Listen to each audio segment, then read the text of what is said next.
Ongkos naik haji atau ONH yang ditanggung jemaah diusulkan Menteri Agama sekitar 69 juta rupiah naik hingga mencapai sekitar 100% dari sebelumnya 39,8 juta rupiah di 2022. Kenaikan pembayaran oleh jemaah tersebut menimbulkan tanda tanya. Ada apa dengan pengelolaan dana umat? Benarkah saldo dana umat sudah mulai tergerus? Kemana saja dana umat dari calon jemaah haji sebesar kurang lebih 166 triliun rupiah? Labbaik Allahumma labbaik, labbaik la syarika laka labbaik, innal hamda wan ni'mata laka wal mulk la syarika lak.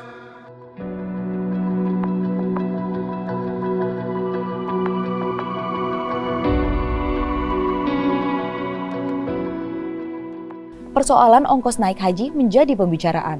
Usulan kenaikan jumlah biaya yang harusnya dibayarkan jemaah hingga nyaris 100% pemicunya.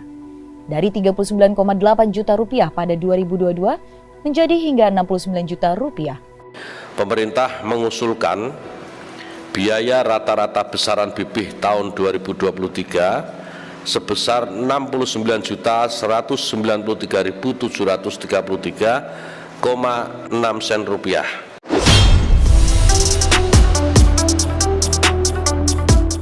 Apa yang disampaikan Menteri Agama Yakut Khalil Qaumas dalam rapat kerja dengan Komisi 8 DPR RI memang mengejutkan. Namun hal tersebut pastinya sudah dipikirkan. Sebab semua komponen biaya haji tentu naik seiring dengan kenaikan faktor penunjang biaya haji seperti bahan bakar pesawat terbang.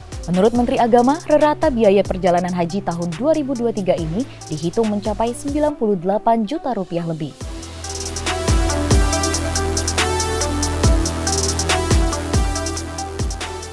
Biaya yang dibebankan kepada calon jemaah haji yang akan berangkat pada musim haji tahun ini mencapai sekitar 70%. Tak pelak, pro kontra kenaikan ongkos naik haji yang harus dibayarkan calon jemaah haji membuat Presiden Joko Widodo berkomentar. Biaya haji masih dalam proses kajian, itu belum final sudah rame. Masih dalam proses kajian, masih dalam proses kalkulasi.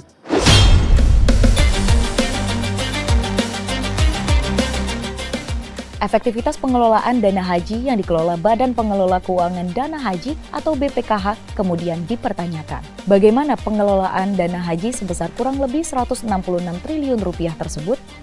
Sayangnya, hingga berita video ini ditayangkan, pihak BPKH belum memberikan jawaban kepada VOI terkait detail pengelolaan dana haji. Menurut Dia Pitaloka, Wakil Ketua Komisi 8 DPR RI, pihaknya ikut mengawasi pengelolaan dana haji oleh BPKH. Nah, sejauh ini problem investasi BPKH itu harus low risk. Kemarin itu kita 2 tahun, mungkin dalam kerangka tahun lebih 3 tahun COVID ya. Sehingga nilai fluktuasi investasinya itu market ya, pasar itu sangat tinggi. Dan ini yang membuat juga BPKH belum bisa secara optimal menempatkan misalnya investasi gitu yang bisa mereka ambil. Sejauh ini mostly itu sebagian besar dana haji ini penempatannya di surat berharga karena dinilai yang paling aman. Nah, tapi nilai manfaatnya juga tidak terlalu besar gitu apabila harus memenuhi kebutuhan biaya haji yang terus naik dan penggunaan nilai manfaat yang makin lama makin tinggi gitu. Ini aja tadilah dari 2016 misalnya 19,5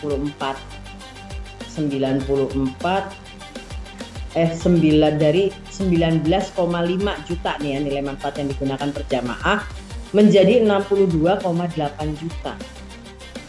Nah, ini kan dan kita kalau polanya begini gitu kan 1-2 tahun lagi naik lagi, 5 tahun lagi naik lagi dan percepatannya dengan kenaikan biaya haji yang dibayarkan oleh jemaah itu nggak kekejar gitu loh. Ya kan, yang ini masih 35, yang ini sudah naik menjadi 70 juta, 68, 70. Nah, di sininya nggak boleh gerak gitu kan, susah juga gitu. Sementara kita juga punya amanah untuk menjaga sustainability dana haji ini gitu.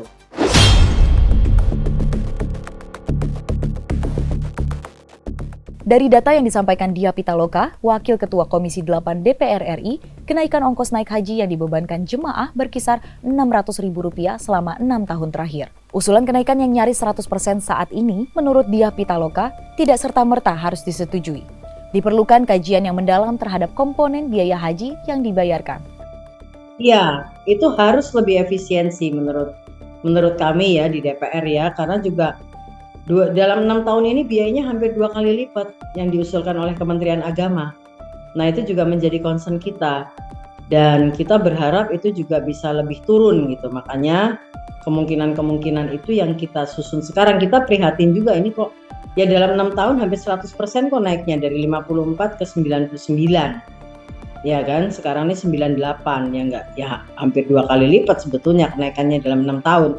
Sementara yang dibayarkan jemaah itu cuma naik 600.000 dalam 6 tahun. Nah itulah, jadi menurut saya kita coba ya, pertama momen ini tuh kita tentu ingin niatnya baik ya. Saya juga baca Kementerian Agama juga ingin melakukan perubahan sistem dalam konteks pembiayaan haji. Jadi kita ambil baiknya gitu, jangan kemudian dipolitisasi gitu ya, dan kemudian kita fokus pada konteks pembahasannya, pentingnya, poin penting dari pembahasannya gitu. Tapi kalau dalam pengalaman saya yang bergerak di bidang travel dan airline selama 30 tahun, itu memang sudah keharusan. Karena kalau sekarang kita pertahankan misalnya, ini dari pribadi ya, ini bukan dari asosiasi ya, harga tiket aja untuk tiket haji umroh untuk haji aja itu udah bergerak di angka 30 sampai 40 juta rupiah. Kalau misal harga hajinya aja 45 juta, subsidinya itu kan banyak banget gitu loh. Jadi kalau kita memang selama ini kan bayar dari mulai 25, 35 dan segala macam, kalau menurut saya udah nggak relevan lagi. Sebelum membahas berapa komponen biaya jemaah haji, Mustoli Siraj, Ketua Komnas Haji dan Umrah kepada VOI mengatakan, masyarakat harus mengetahui bahwa ongkos naik haji yang dibayarkan calon jemaah haji bukan murni biaya sesungguhnya. Ada bagian yang dibayarkan dari dana umat. Jadi jemaah-jemaah haji yang masa lalu, ya katakanlah sampai dengan 2010 gitu ya, mereka berangkat itu bukan murni daripada uangnya sendiri, gitu ya, tetapi ada ada intervensi atau bantuan daripada hasil kelolaan uang jamaah haji yang sudah jutaan orang itu, yang kemudian diinjeksi, disubsidikan untuk membantu jamaah haji yang berangkat. Padahal doktrin atau dogma syariat Islam menyangkut haji itu adalah haji diwajibkan bagi mereka yang mampu. Pengertian mampu saat ini dan sebelum-sebelumnya adalah mampu secara ekonomi. Artinya segala biaya yang timbul yang diakibatkan untuk pemberangkatan ibadah haji itu kan diusahakan dari kantong pribadi begitu ya. Pro dan kontra terkait rencana naiknya ongkos naik haji yang dibayarkan jemaah hampir 100% menjadi perhatian Komisi 8 DPR RI. Di tangan mereka pula, calon jemaah haji menitipkan suara agar ongkos naik haji bisa benar-benar terjangkau bagi masyarakat Indonesia. Ini hal yang tidak mudah memang sebagai sebuah kebijakan diambil, tapi bagi DPR, apa yang kemudian dikeluarkan oleh Kementerian Agama itu dan respon masyarakat ini kita tangkap sebagai satu hal yang momentum sangat baik untuk kita melakukan evaluasi besar-besaran dan mendalam terhadap penetapan biaya haji, sistemnya, harganya, masa tinggalnya gitu kan. Nah ini semua kita tetap mencoba dengan kepala dingin gitu ya, membahas ini dalam supaya hasilnya juga bisa lebih baik gitu. Dan kalau saya sih harganya turun, insya Allah itu pasti turun gitu. Nah tapi seberapa besar ini bisa turun, nah ini kan kita butuh masukan, butuh informasi dari berbagai pihak.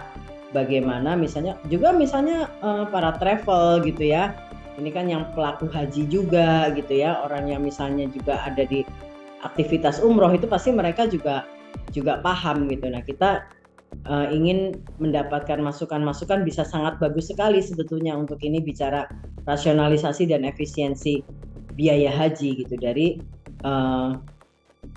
apa yang kemudian diusulkan oleh Kementerian Agama kalau dinilai terlalu tinggi gitu. Kita juga tidak bisa menyalahkan jamaah, Mbak Debbie.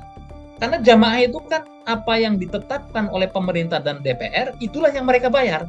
Jadi katakanlah kalau dibilang hajinya sempurna atau tidak, nah saya nggak tahu. Ini begitu ya. Tapi artinya mereka tidak bisa disalahkan juga karena mereka tidak ngerti ada subsidi-subsidi macam-macam seperti hari ini yang sedang kita bahas begitu ya.